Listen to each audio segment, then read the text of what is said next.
Hello everyone, welcome to Narayana IS Academy. My name is Shubham Sagar and today we'll be doing the DNA news analysis of 5 articles which we have taken from Hindu and Indian Express. If we talk about the first article, that is about press freedom in India, and that is on Hindu page number 11.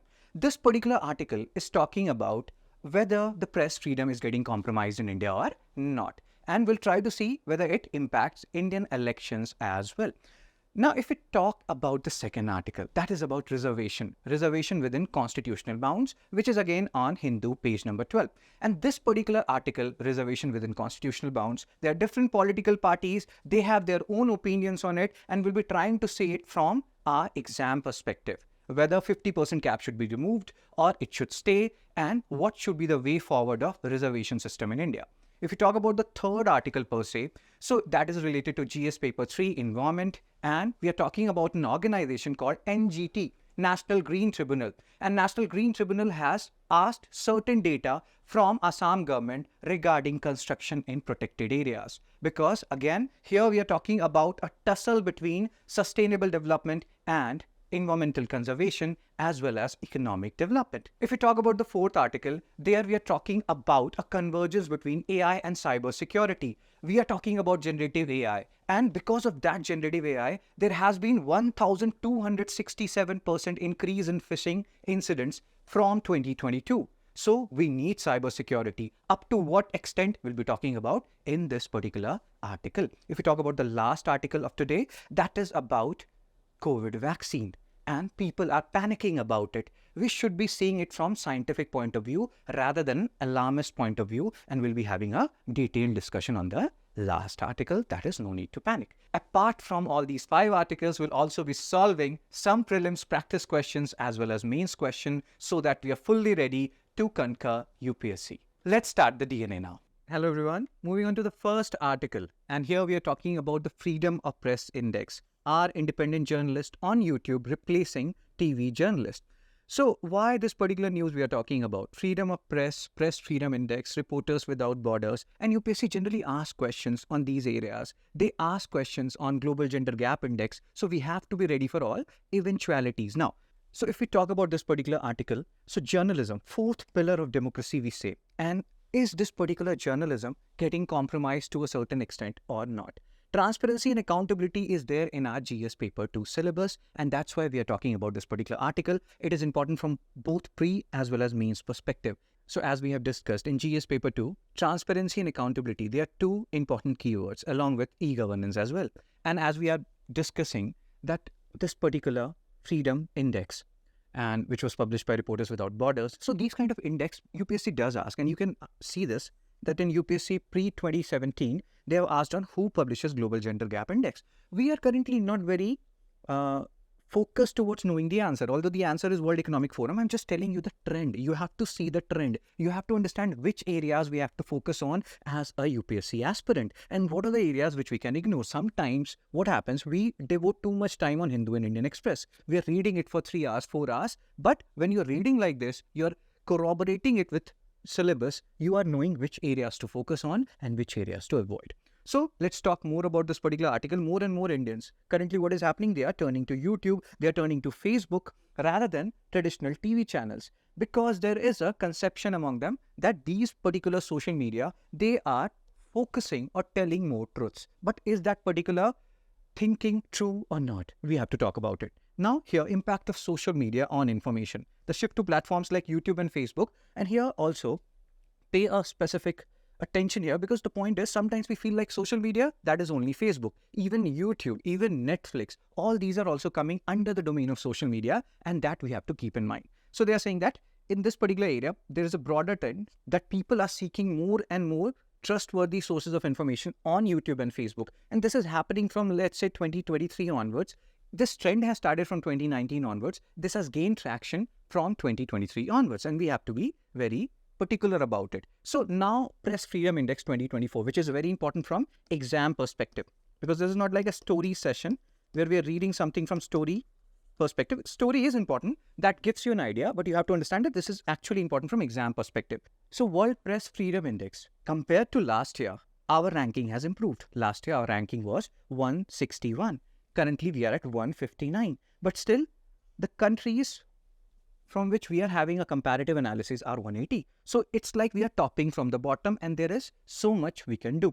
So despite this minor progress, the overall situation still reflects significant challenges and still we have to do a lot of things to show that press is actually transparent in our country.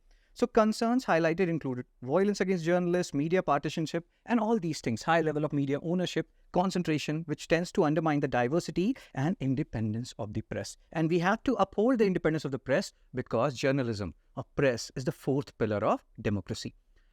Now, what are the impact of social media on information, right? And we are talking about this. There are certain limitations also. You cannot rely totally on YouTube. You cannot rely totally on Facebook because there is varying quality of content. And sometimes different governments, they try to give some prizes to certain YouTubers, thereby affecting their neutral affiliation. Sometimes there will be leftist, there will be rightist, and you have to be very aware of that. Again, we'll not go into the political arena of this particular news. We are focusing more on what UPSC can or may ask or has already asked.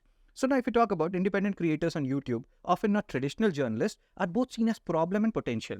When they are a potential, when they are neutral, when they are not taking any side, when they are not siding with any political party, but when they are a problem, when they are siding with any particular political entity or political group, then they become a problem.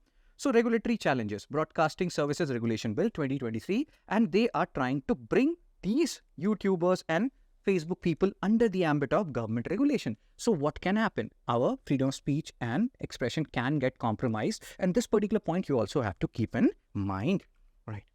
So now if we talk about the election influence, different streams are there.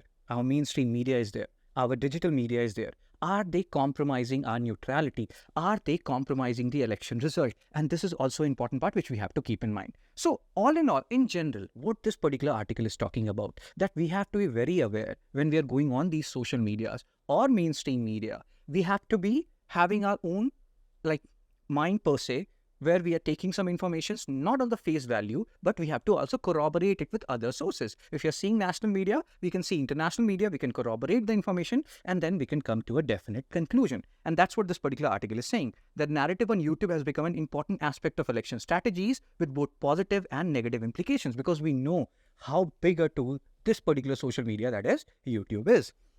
So now one thing which we have to understand, and this is also important from when we're reading about ECI, Election Commission of India, that election should not only be fair, it should also be seen as fair. And how can it be seen fair when the press is not fair? So the point is, the press has a very bigger role to ensure that election in India is not only fair, it is also seen as being fair.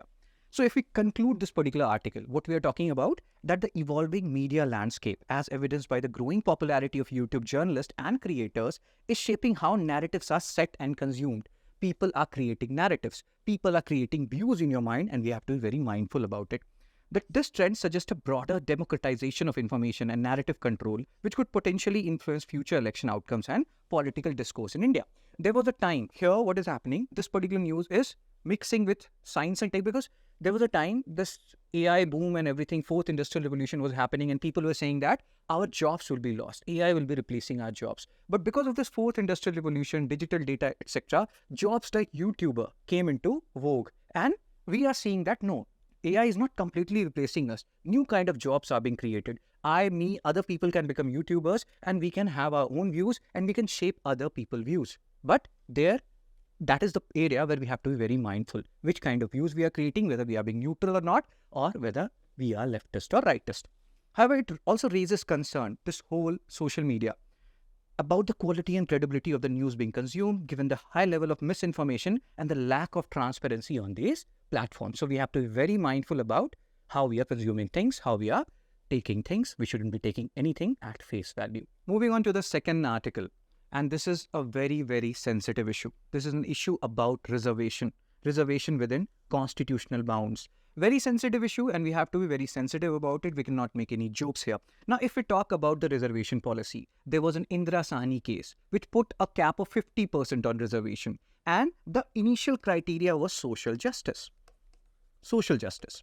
Because economic justice, the criteria that I am poor right now, so that's why I deserve reservation. At that point of time, they felt that this was a transient phenomena, because I am poor right now. I may not be poor in 20 years, but there are some people who are from lower caste and they have been facing social, economic, different kind of operations, especially social operations from last 1,000 years. So they deserve reservation more than the people who were in the bottom of the economic ladder. So that was the basic criteria about reservation per se. We are just trying to understand the basic genesis and then we will go deeper into this particular article. So if we talk about the UPSC relevance, reservation policy article 15 and 16, and here we are talking about, there is no word called reservation per se in constitution. They are generally referred as positive affirmation. So do keep in mind this word. What is positive affirmation? It is another word for reservation.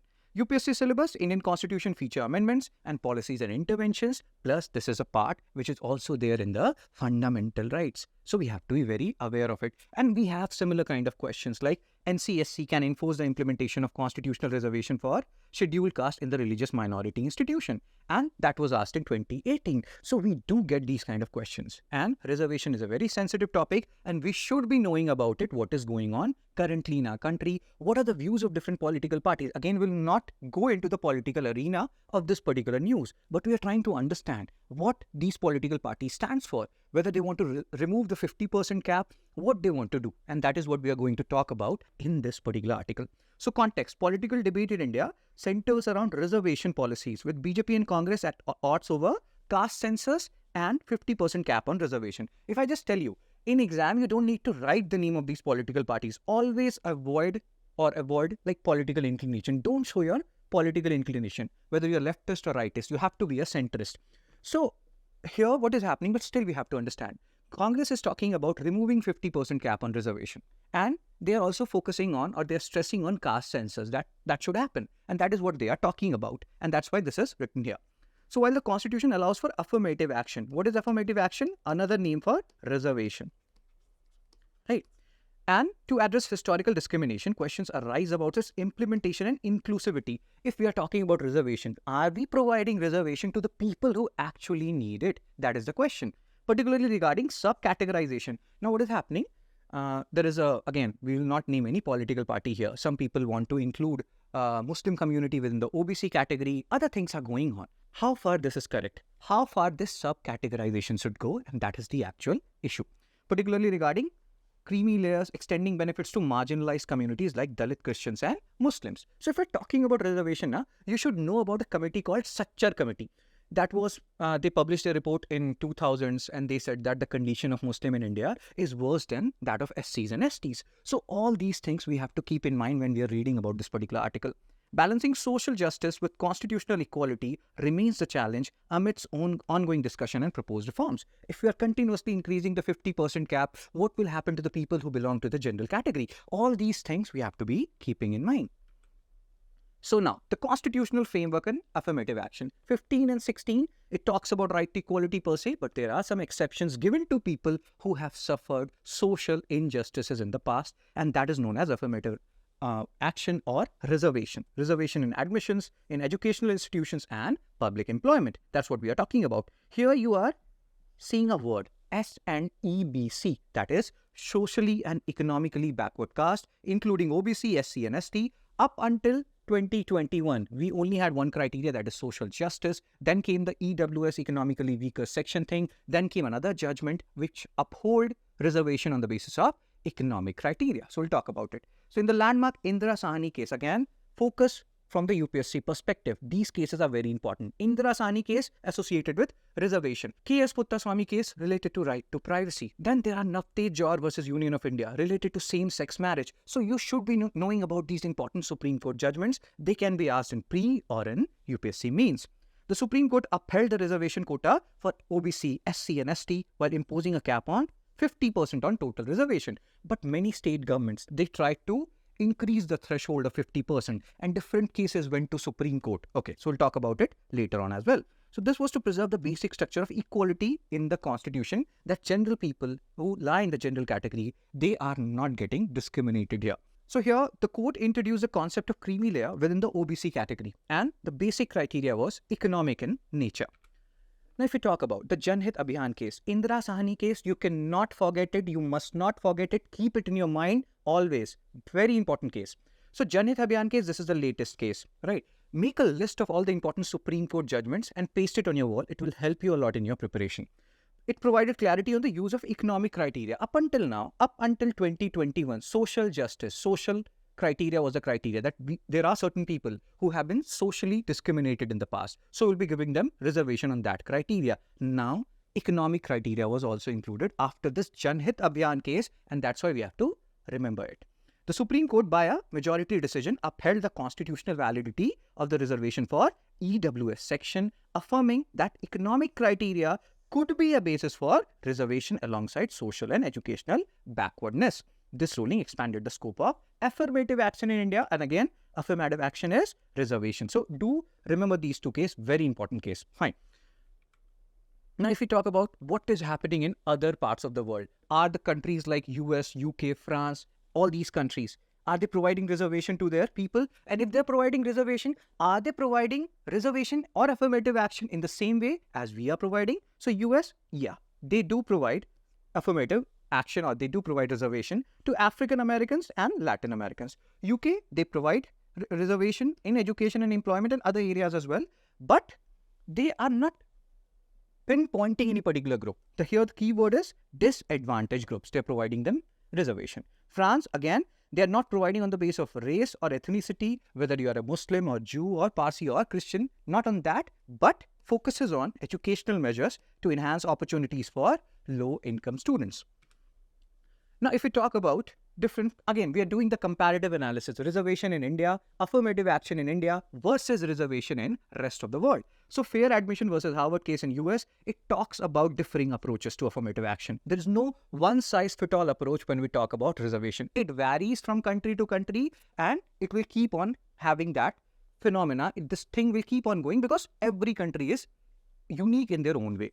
So while affirmative action was ruled to be constitutional in previous cases, the Supreme Court decision in this case questioned the legality of race-based affirmative action programs in college admissions. So again, USA, and we have talked about, or you must have read it in world history, civil war and all these things, very delicate country with a very delicate past. So race, black, white, all these things are there. I will just tell you one important component here, that there was one freedom fighter of ours, very social-religious reformer, and he wrote a book.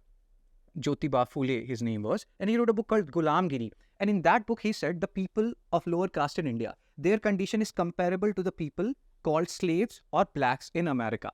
How far it is correct or not, that's for you people to analyze. But I'm just giving you a comparative analysis that these things are happening in different parts of the world, and reservation is the need of the hour in different parts of the world, but that varies. Fine. So highlighting the ongoing debate and legal challenges surrounding affirmative action policy. So just like this affirmative action is an issue in India, it's an issue in other countries as well, including America. So now the current debate on reservation. Again, this part, read it just so you have an idea about what is going on, but you don't need to be focusing too much on it. So BJP is talking about inclusion of Muslim community in OBC quota. On the other hand, if you talk about Congress per se, they are talking about removing the 50% reservation cap. So each political party has their own agenda and they are trying to garner their vote bank, but we don't have to go there because that is outside our UPSC domain. So historical practice of subcategorization. What is subcategorization here? Inclusion of Muslim community. One religious community is included in the OBC quota, which is generally associated with another religion per se. So these things are happening, has happened, and will keep on happening in Karnataka, Kerala, Tamil Nadu, and Andhra Pradesh. So if we move on from this political perspective of different political parties on this affirmative action or reservation, what is the way forward?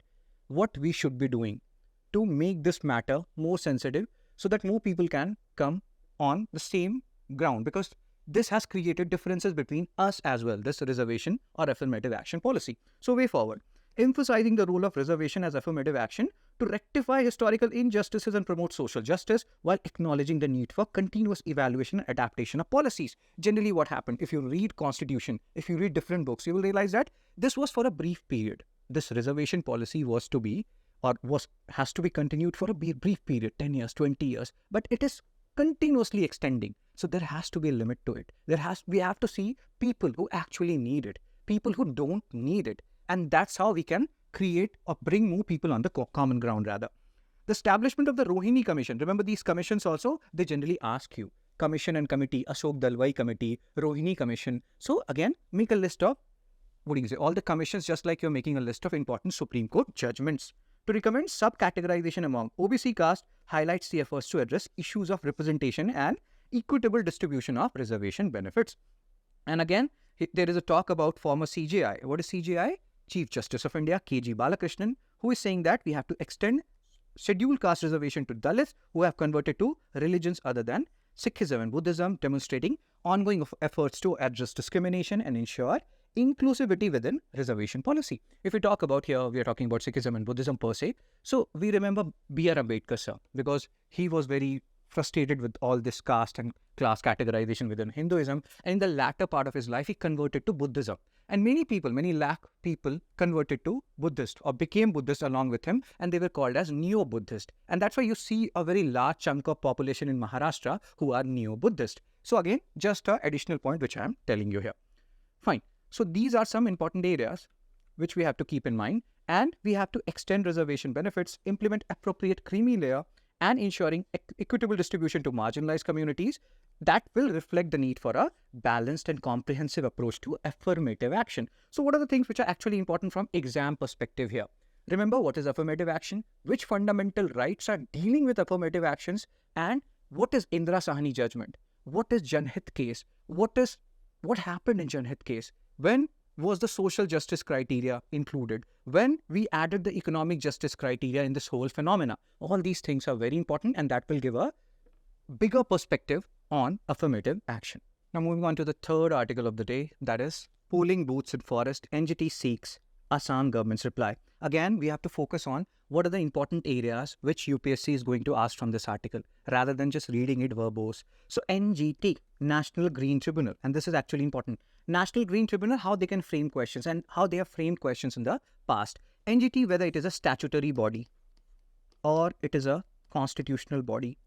Statutory body, constitutional body, they will ask you like this. Statutory body means it has been made via law. Constitutional body means it has been mentioned in the constitution or in the constitutional articles. So we have to keep in mind, what is NGT saying? Then we are talking about national park, wildlife sanctuary, biosphere reserves. What is the difference between national park, wildlife sanctuary and biosphere reserve? Believe me, most of the people, in fact, more than 90% of the people and your friends won't be knowing the difference between national park, wildlife sanctuary and biosphere reserve. So we'll talk about all the issues. So currently what is happening? These are protected areas. Some portions of national park, wildlife sanctuary and biosphere reserve, if not most of the portions, are protected areas where limited activities are allowed. And in these protected areas of Assam, something is going on. And NGT is asking questions from Assam government. This is what this particular article is about. And this is important from GS paper 3, environmental conservation perspective. So if we talk about the previous year question, that will give you an idea, because now that makes us aware, okay, these are the areas or these kind of questions can come, and here we have to focus on these particular dimensions or domain per se rather. So how is NGT different from CPCB? Now here you don't have to focus on the answer part. What is the answer of this question? Because once you know these things, all these things will becoming clear to you, like what is NGT and CPCB. The only thing is, here see, it has been established by an act, that is statutory body, whereas CPCB has been created by an executive order, just like Planning Commission was created or Niti Aayog was created. They were created by an executive order. No law was passed. But no, this is wrong actually. CPCB was also created via a law. So first statement is wrong. Second statement is a general statement. And how do you realize one statement is general or not? The more questions you solve on or related to pre or means domain rather, the more you realize which are the questions you can attempt, which are the questions where you have general statements, specific statements, which are the statements which will in most cases be true. So this is a general statement, second statement is true, and the answer is B, 2 only. And this you will realize more and more once you are understanding these issues. So here, what is the context? NGT is asking Assam's Chief Secretary that why is certain construction activities going on in protected areas, which is the exclusive domain of faunal species, for flora and fauna, flora, plants, fauna, animals, right? So we'll talk about here, see, this article is an excuse for us to understand the basic difference between national park, wildlife sanctuary and biosphere reserve. That will give you an idea and that will make you very happy once we are done with this particular article. So extent of violation. So here we are talking about Forest Conservation Act 1980, which is getting violated because they are doing some infrastructure constructions within wildlife sanctuary and reserve forest. Now here, again, if we talk about this particular slide, what are the things which are important from exam perspective? They have asked, UPSC have asked, and they will keep on asking, Sonai Rupai Wildlife Sanctuary, where is it located? Where it is? Is it in Madhya Pradesh, Maharashtra, or Assam? Charudwar rather, reserve forest. So these terms you have to keep in mind. Where they are located, you have to keep in mind. Fine.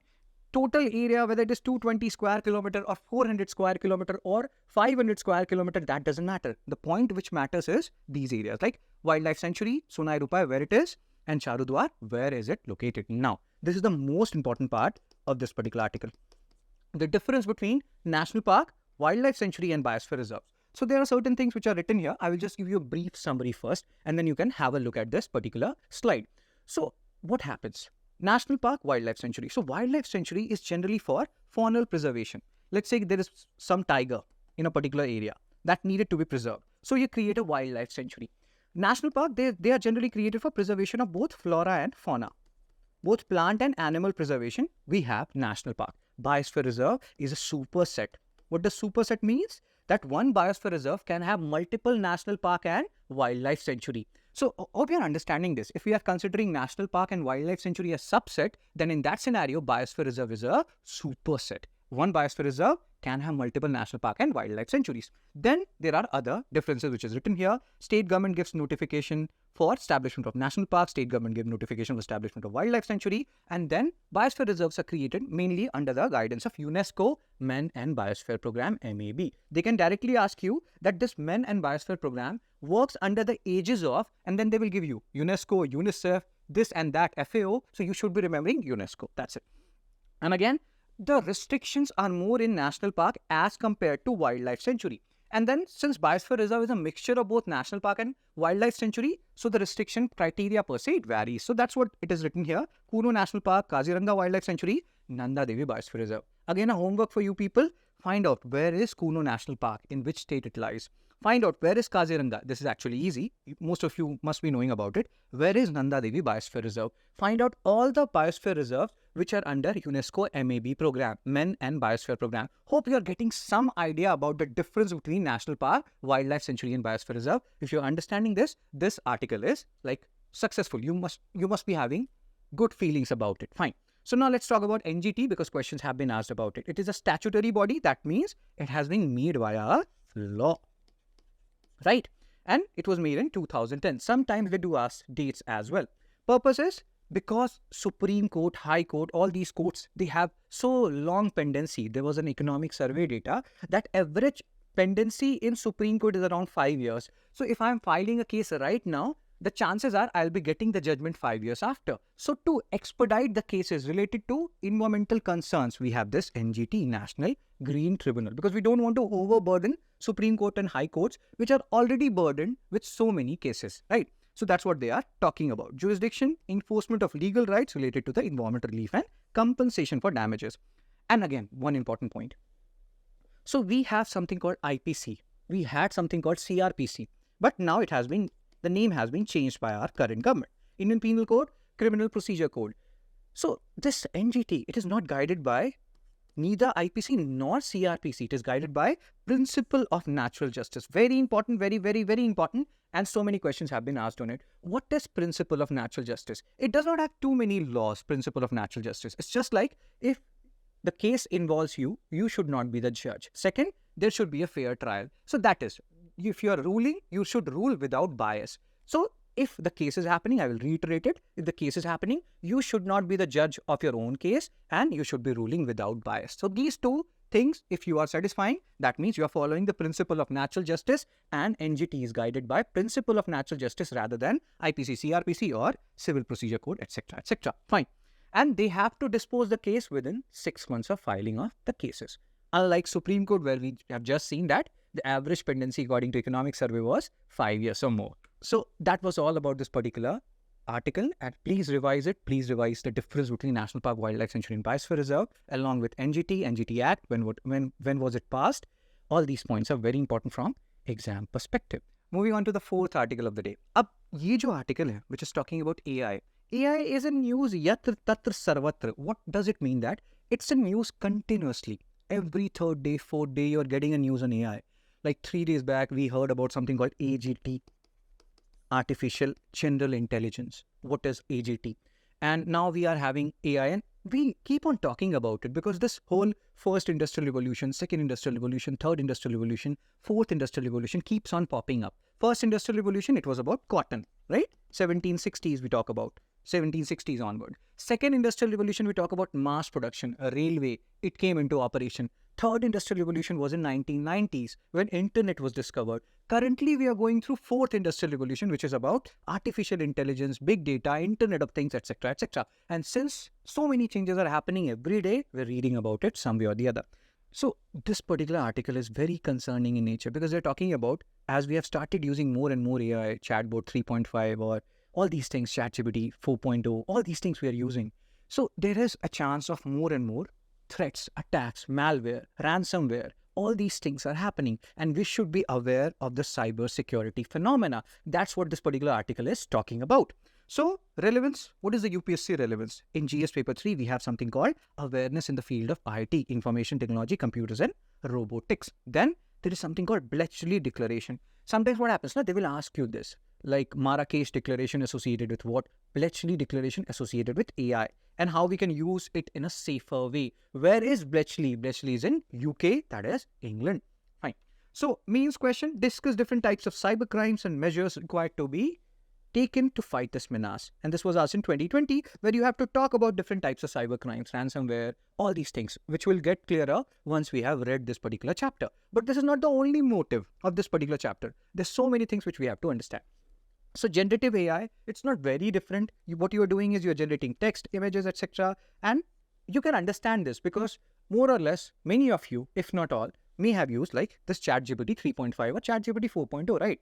So it is extensively applied across education, banking, healthcare, etc. But the more you use these technologies, which are not totally in your control, some portion or major portion is in your control, but some portion is controlled by an entity which is becoming bigger with each passing day. So the threats of cyber or the cyber attacks, scenarios, instances of cyber attacks will keep on increasing. And that's what this particular statistics on cyber threats is saying. That what are the effects of this generative AI on cyber security? First, cyber risk. Sometimes, and there are phishing incidents also. What is phishing incident? Let's say you get an email that you have won 50 lakh rupees, share this thing and that. So all these things are happening more and more now. And there are so many series, etc., which are being made on it. You have to be aware about it, right? So increased cyber risk. With the rise of generative AI, there has been a transformation in cyber risk, making cybersecurity more complex and challenging. And see this data. This is such a big data, such a horrifying data also. 1265% increase in phishing incidents. Emails, fraudulent emails sent to you. 967% increase in credential phishing since the end of 2022. So we have to be very aware about it. And that's why digital literacy comes into picture.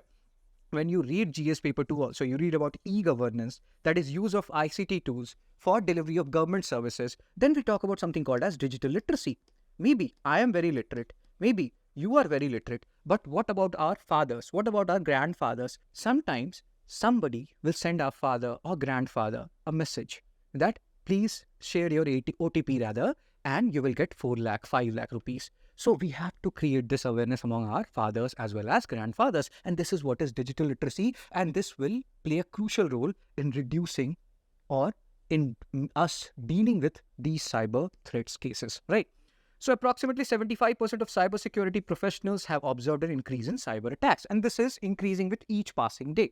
85% attribute these increased risks to the utilization of generative AI. Sometimes what has happened, that in content field, people cannot even live without ChatGPT 3.5 or 4.0. But we have to be very aware about these cyber threats. Impact on privacy and security. The technology is used in sophisticated phishing scams. And that's why if you read this biometric identification, you instantly think about Aadhaar, how Aadhaar data, where they have our biometrics and everything, can be misused. So again, government also have to take so many important precautions when they are dealing with such sensitive biometric information of ours. And that's why we have something called as CERT-in, Computer Emergency Response Team India. So government is doing a lot of stuff to increase or to take care of our privacy and security, right? So now if we talk about Bletchley Declaration, again, enough of the chit chat and talks and everything. Let's talk from UPSC perspective. What is important here? First to fourth industrial revolution. You have to remember it. You have to remember that currently we are going through 4th industrial revolution. This is important from exam perspective. What else is important? Bletchley Declaration. It is associated with or it is related to AI, artificial intelligence. The second question, where is Bletchley? UK, United Kingdom. So what is the aim of Bletchley Declaration?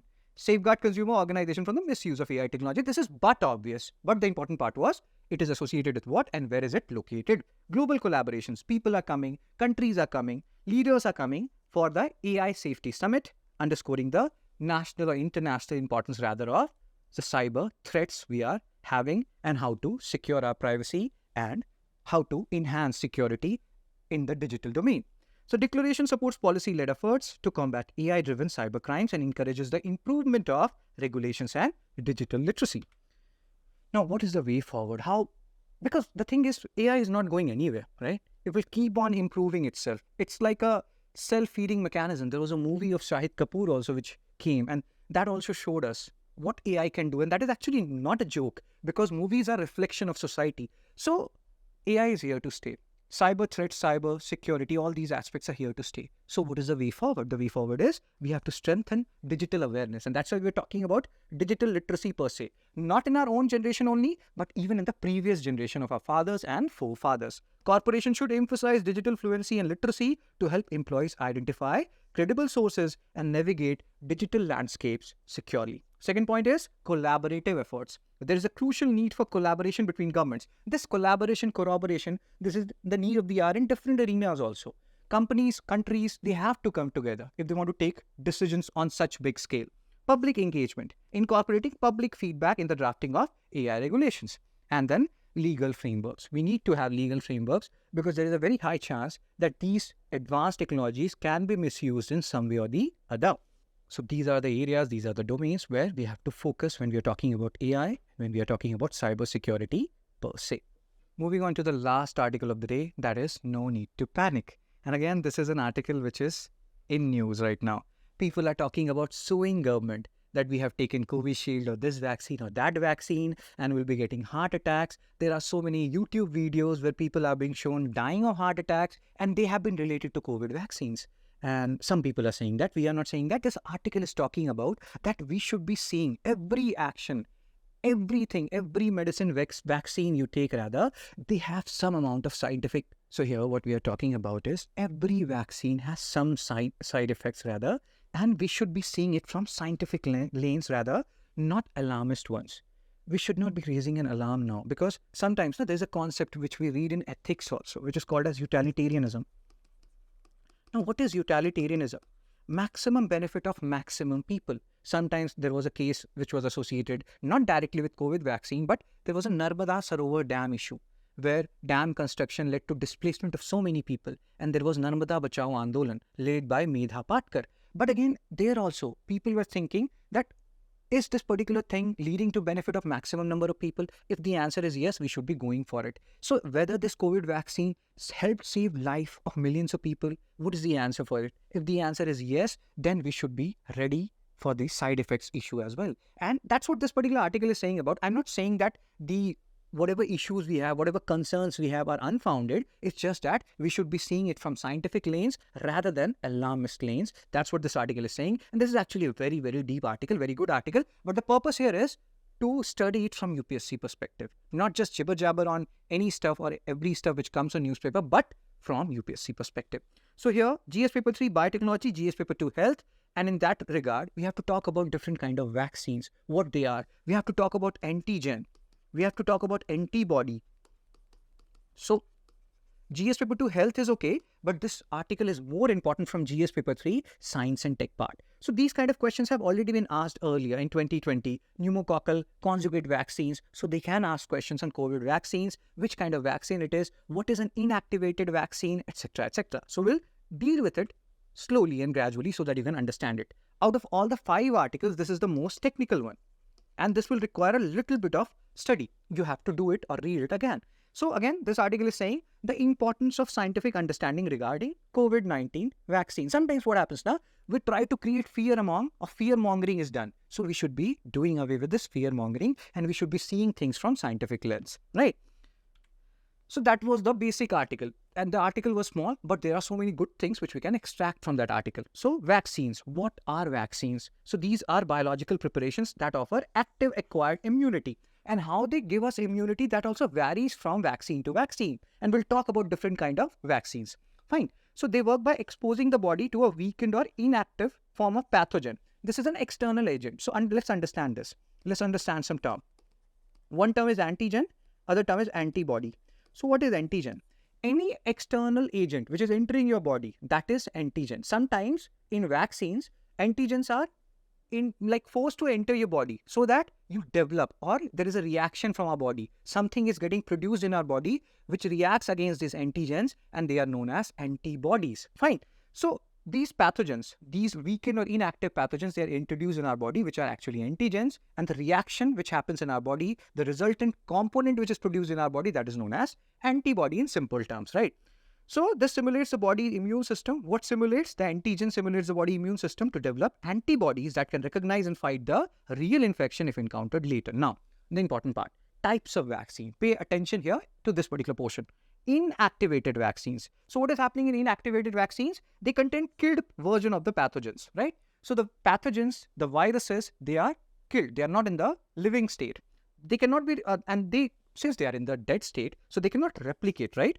But they can still trigger an immune response. They can still trigger creation of antibody in our body, rather, right? So examples are polio vaccine, influenza vaccine. So sometimes now what you have to understand from exam perspective, try to remember what are inactivated vaccine. They can ask you, polio comes under which kind of vaccine? Once you have read all kind of vaccines, you will understand this. Second is attenuated vaccines. So what are these? Here, the pathogens, they are not totally killed. They are weakened live pathogens, right? And they can replicate because they are still in the living state, but they are less harmful than the wild virus which will enter our body. And because they are still the same pathogen, so they will lead to creation of antibodies which will protect our body. So measles, mumps, rubella, chickenpox vaccine, these are all which lie under the category of attenuated vaccines. Then toxoid vaccines. They target the toxins produced by certain bacteria, not the bacteria themselves. In the previous two vaccines, we are creating the pathogen. We are having the pathogen. One in the dead state, other in the weakened state. Here, we are not having that particular pathogen. We are targeting the toxins produced by that pathogen, be it bacteria or something else. So as toxins often cause disease symptoms, the body develops immunity against them, preventing illness. So this is toxoid vaccine, tetanus, diphtheria, right? Pay attention to the examples. And the last one is subunit vaccines. So they contain specific antigens, right? Molecules on the pathogen surface that trigger an immune response. So here we have some pathogen which will trigger immune response, and that will lead to creation of antibodies. So this approach avoids introducing the entire pathogen, making them suitable for people with weakened immune system. So here the keyword is subunit vaccine is for weakened immune systems, right? So instead of creating the entire pathogen, we create certain portions of it, not the entire pathogen, right? So if we recap, in the first vaccine, we were having the dead pathogen. Second one, not dead, but the weakened live one, right? And in the third, we are targeting the toxins produced by these pathogens, right? And in the fourth one, we are having certain portions of that pathogens because it is for weakened immune system. Hope you are getting this.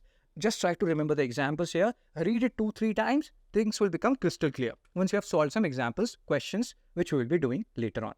Positive of vaccines in reducing mortality. So currently, there is a fear mongering that vaccines are bad, but we have to understand the positive as well as the negative aspects because you are preparing from UPSC perspective. So right now, there is fear mongering going on regarding the negative sides of vaccines and everything. But we should be knowing the positive impacts of vaccines and the negative impacts of vaccine because you're preparing from UPSC perspective and you should be knowing both the dimensions, right? So positive, reduce severity of illnesses. Vaccinations significantly weaken the impact of COVID-19 and there is no, this is a consensus part. Most of us believe in that. If the vaccine would not have been there, maybe more people would have died, right? Leading to less severe illness and hospitalization rate compared to the unvaccinated population during the peak of the pandemic. When we talk about COVID vaccine, now I remember one case. There was a tennis player. His name was Novak Djokovic. He is very anti-vaccine kind of a guy, Djokovic. He never took any vaccine for COVID. And because of that, he was not even allowed to attend Australian Open. So you can read more about him, why he was so anti-vax. So this will give you more perspective on the negative implications of vaccines per se. Lower mortality rates, less people died, that's what they are saying. Return to normalcy. Widespread vaccination has allowed for a return to normalcy in social and economic activities, demonstrating the vaccine's effectiveness in controlling the spread of the virus and protection of vulnerable populations.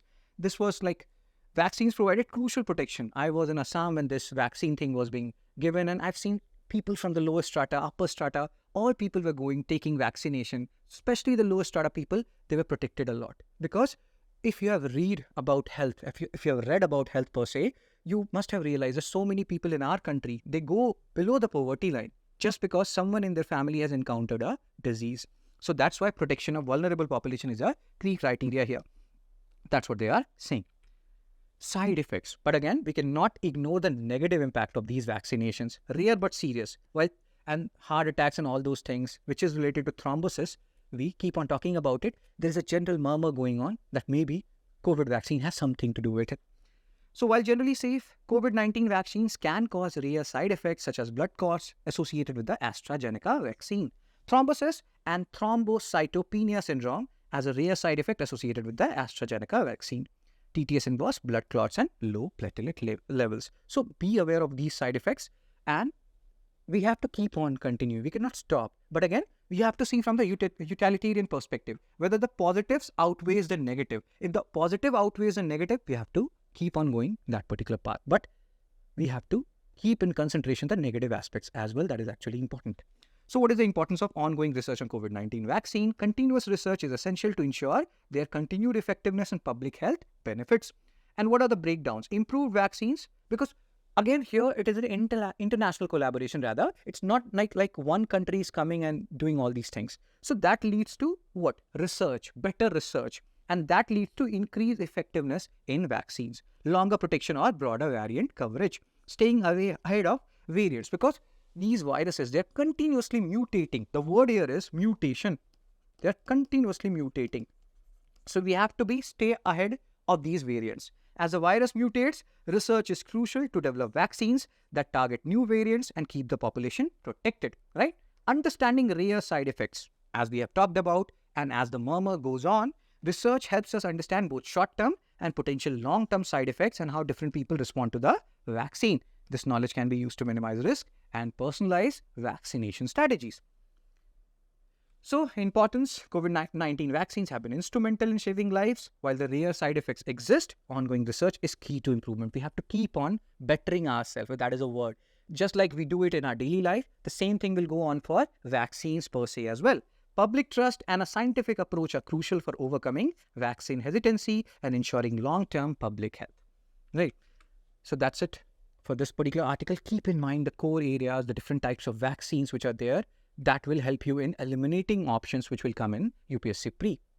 Now let's talk about the prelims practice questions. And these questions are actually very important, because the thing is, now when you read theoretical stuff, you forget about it. How do you retain those stuff? By solving these questions. First question in front of you, we have talked about NGT per se. So there are certain statements which are given. NGT is a constitutional body established for effective and expeditious disposal of cases related to environmental protection, bound by the procedure laid down under Code of Civil Procedure. Now, I will tell you what is the basic way of solving these practice questions. Whenever I'm saying some questions to you, just pause me. Pause me when you see the question, and then unpause me when you have solved the question. That's way now you will, because maybe when I'm saying the question, maybe intentionally or unintentionally, I can give you the answer. So just pause me whenever you're seeing a question. So the answer is D. None of the statements are correct. You know why? Because this is not a constitutional body. We have just discussed when we were discussing the article that this is a statutory body created by an act. So first statement is wrong. If first is wrong, A is wrong, C is wrong. You're left with B and D. And it is not bound by Code of Civil Procedure. We have talked about principle of natural justice. Again, go back to the article. If you have got this question wrong, the answer is neither one nor two. Now, if we talk about the second question, type of artificial intelligence. This is somewhat tougher than the previous question. So here we are talking about generative AI, then language model, super intelligence, and reinforcement learning. So don't worry about it if you're getting this question wrong. Just try to think. If you've got it right, awesome. If you get it wrong, just think that some addition has been done to your existing knowledge base. So first statement is correct. Generative AI, basic statement, general statement. So if first is correct, you just eliminate C. Always go for option elimination, especially for UPSC. if you're solving questions, always go for option elimination. That will help you a lot. So now you have eliminated one option, you have 33% probability. Earlier you had only 25% probability. Language models are types of AI that can perform tasks beyond human capabilities. This is a wrong thing. Language model is about mimicking human languages, creating new languages using AI. So second statement is wrong. If second is wrong, then what is happening? D, all of the above is also gone. So you are left with A and B, 1, 3, 1, 3, 4. Now you don't even need to check for the third statement because this is there in both the options and your probability increased to 50%. Go to the fourth one. Reinforcement learning involves AI learning optimal actions through a process of reward and penalties. Rather, this is correct. So the answer is B, 1, 3 and 4 only. So keep these facts in mind when you're solving questions. Again, next question, phishing. In the previous, like when we're talking about the articles per se, we have talked about phishing a lot. I've given you a hint about adware and ransomware. Phishing. Emails, I've given an example that in our forefathers or fathers' mails, it comes like you have won 50 lakhs or something. So it is related to email. See the option which contains email. Deceiving emails that seek personal data. So that means A3. If you even get one correct, see, this is the beauty of UPSC questions per se, that even if you're knowing only one out of the 4, we are still getting the answer. The answer is B. A3, B4, C2, D1. So even if you had not known anything about Trojan horse, adware, ransomware, you would have deduced the answer. The answer is B. Let's go to the next question, which is about World Press Freedom Index. We have talked about how we are going more on YouTube and Facebook when we are trying to collect true data, true information. So this is about that. And we have also seen when we're discussing that article that they do ask questions from index, Global Gender Gap Index, etc. So WPFI is produced by France-based international NGO Reporters Without Borders, RWB. It is also known as Reporters Sans Borders. WPFI aims to promote and defend freedom of the press. Again, see, this is a general statement. There's a very high probability of these kind of statements being correct. And even if we know that, then in that scenario, the answer has to be B or C. A and D option are eliminated. That means we have 50% probability. UPSC is all about games of probability. The people who play these games better, they generally crack UPSC, especially UPSC pre, and then mains is all about answer writing, which we'll see in a minute. So here, first statement is correct, second is correct. So the answer is C, both 1 and 2. And we have talked also about how India's performance has improved in World Press Freedom Index from 161 to 159, if I'm not wrong, but we still have a long way to go because we are topping actually from the bottom. Out of 180 countries, we are ranking 159, which is not very good.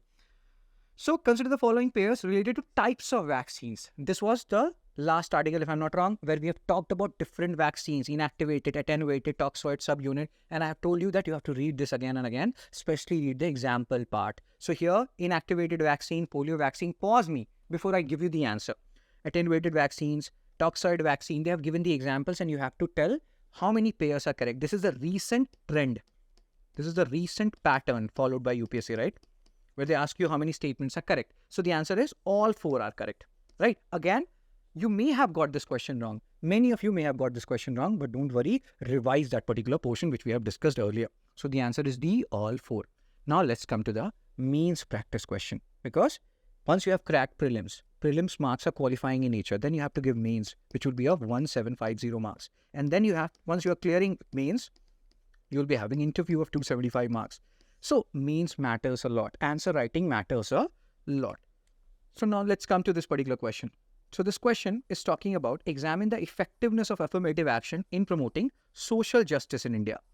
Considering constitutional provision. Now here, again, remember the reservation thing, 50% cap thing, Indira Sahni case and Janhit Abhiyan case, what we have talked about. You have to break the question. Generally, when we talk about means question per se, you have to break the question. First part, examine the effectiveness.